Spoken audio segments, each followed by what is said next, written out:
Hello, and thanks for joining me this week for the Mold Show. And I've got a really interesting topic today, and that is what is the connection between indoor air quality and mood or happiness? And I thought this would be a really important episode to discuss today because there is increasing literature focus on mental health and well-being. And this is really important because people who are suffering from water damage and mold often are really angry about the circumstances that they find themselves in.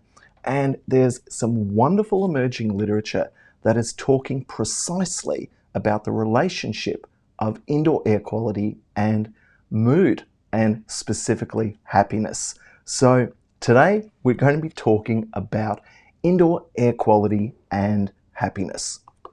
And I want to give you a bit of context for this and an example of where I see this all the time. Last week I was called out to do a water damage and frame inspection of a couple's new home that was undergoing construction. Now, it was already 5 months late. The husband and wife met me outside their property, and the man told me that although his wife was there, she couldn't set foot on the property that was to be their new home because she was just so upset. I saw her, but she spent most of the time down the street, and never once in the over 2 hours that I was there did she set foot on her property.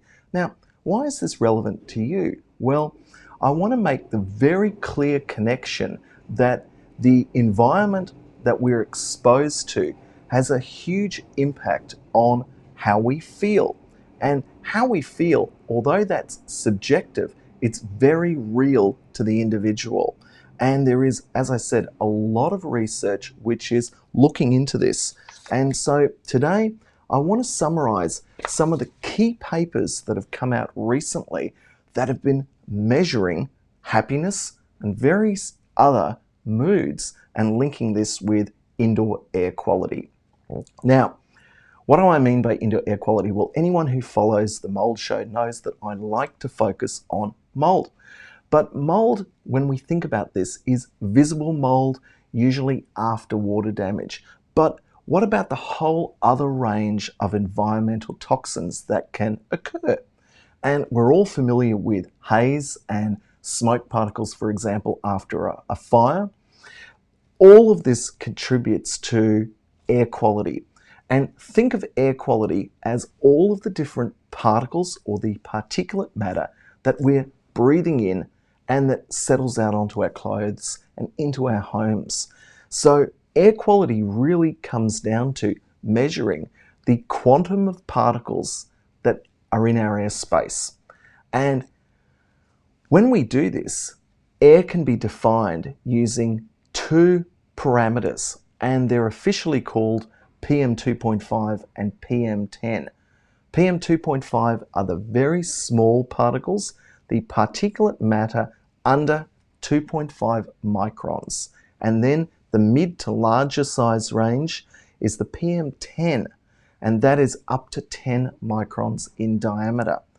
And when studies are done in urban environments, like in this paper, which we're going to summarize, and I'm going to provide the links in the show notes, there's some very elegant connections made between exposure to PM 2.5 and people's perception of well-being. And again, there are also some really interesting apps that are being linked with air quality sensors to allow these very subjective experiments to be done to provide some great objective data. I'm going to jump straight to some of the results. And in this study that was done with 371 people, over 26,000 responses were tracked, and they measured the PM 2.5 levels in the airspace. Now, you can see on the x-axis that as the concentration of PM 2.5 increases, the measure of happiness decreases. And this is really important to recognize this point. And you can see in the companion graph next to happiness that as the concentration of PM2.5 increases, that is, as the cumulative amount of particles increases, the levels of stress increase.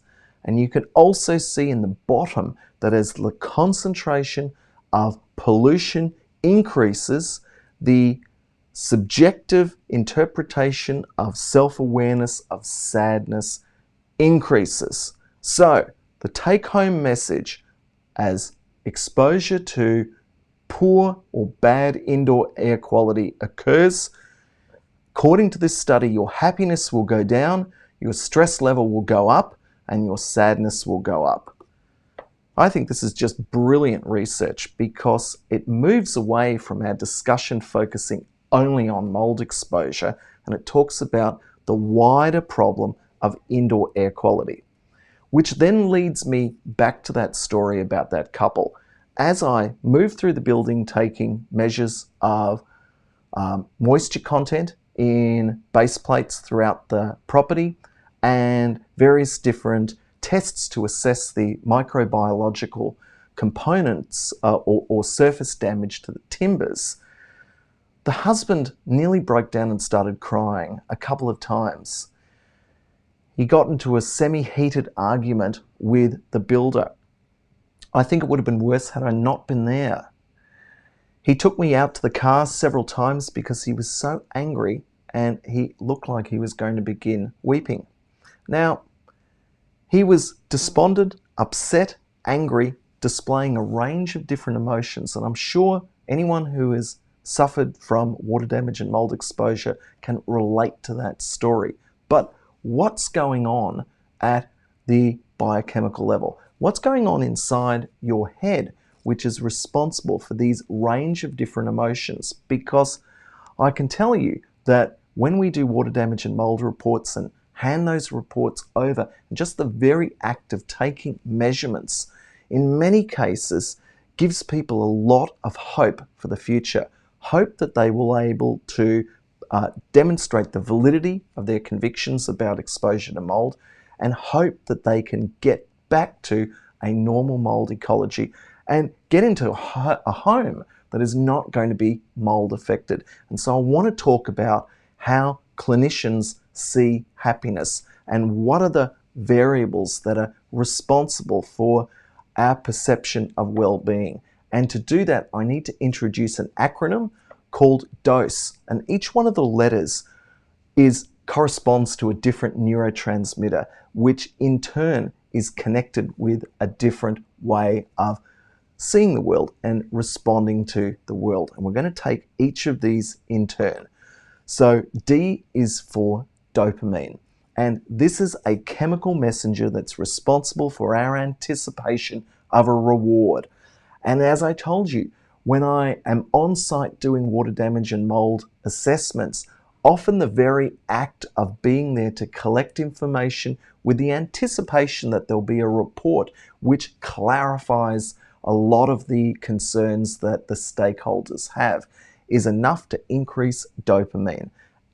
Other ways that the individual can improve their levels of dopamine is to focus on small wins at work or at home, because that naturally increases our levels of dopamine. And importantly, just thinking back to positive memories is enough to generate dopamine. And that's really important, and certainly the clinicians that I talk to are increasingly using digital images to recall positive situations, to manufacture in a local environment which can contribute to higher dopamine levels. So there are other ways that you can potentially control dopamine, and that includes a healthy diet, increasing the consumption of almonds, avocados, bananas, turmeric, and vitamin D. Now, all of this is really good, but there are other hormones and neurotransmitters that also impact on mood. And the next one that we're going to talk about is oxytocin. And most of you will have heard of this before. It is the love hormone. And the oxytocin is known to increase during childbirth and to promote bonding. it leads to and strengthens feelings of warmth, trust, and altruism. And it is really important for having empathetic emotions. But the big problem with oxytocin is that it is impacted on by stress. So as cortisol levels increase, your levels of oxytocin decrease. Now there's another neurotransmitter called serotonin, and this chemical messenger is responsible for us exercising our willpower, and it gets switched on and off when we feel respected by others. And I am always mindful when I'm doing assessments on site to respect everyone's viewpoints, even if I can see some holes in people's thinking, arguments, or logic.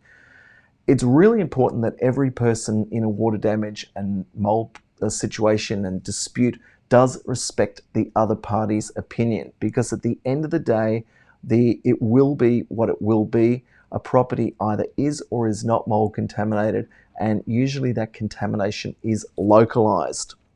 But getting on to feelings of well-being, exercising new habits increases serotonin levels.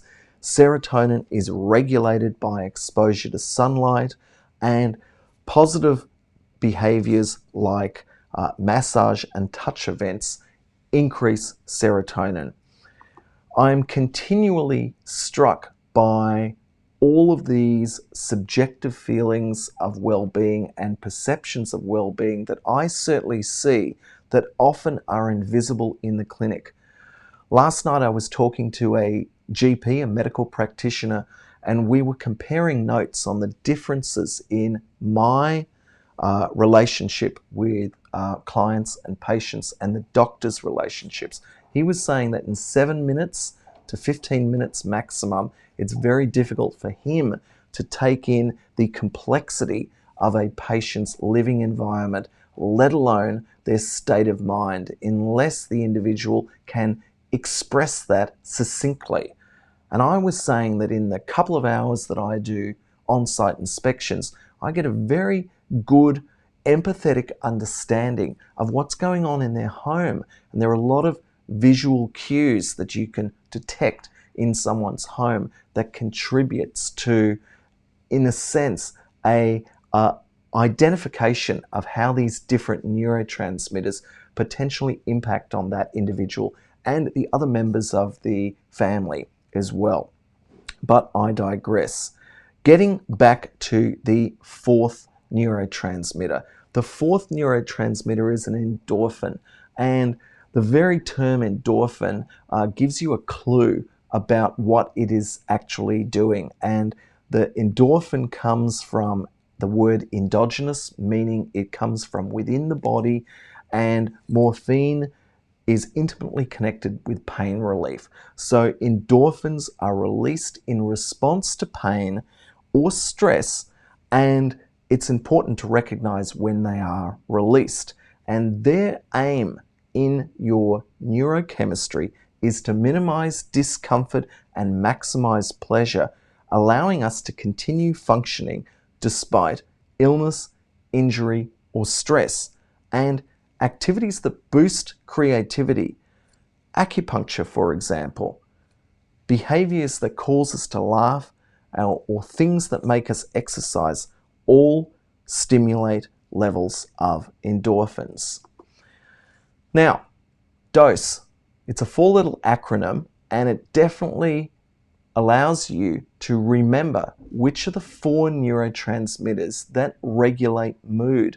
And this impacts, as we can see in this beautifully elegant research from 2020, showing that aspects of well-being like stress and happiness can all be connected and linked with objective measures of particulate matter and air pollution.